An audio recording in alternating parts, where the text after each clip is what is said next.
gapirmayman deyman-u, gapirmasam bo'lmadi. Instagramga qatga kirsangiz, ayollarni eshitish kerak, ayollarni tushunish kerak, ularni tushunish uchun ularni tinglash kerak, ularni o'zini joyi kerak, ularni o'zini fikri bo'lishi kerak, ayollarni rozi qilish kerak.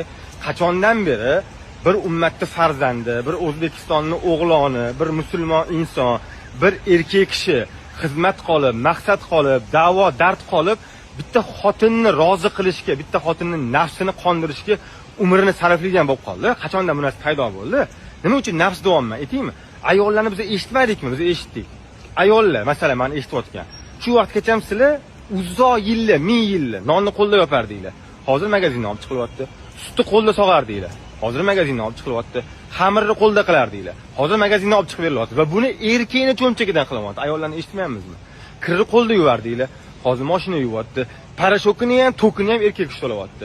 Bolani tegnisini yuvardinglar. Hozir pampers qilyapti. Uni ham pulni erkak to'layapti. Ovqat qiladigan har xil texnologiyalar, har xil gul pishiradigan bir narsalar. Butun hozirgi zamonaviy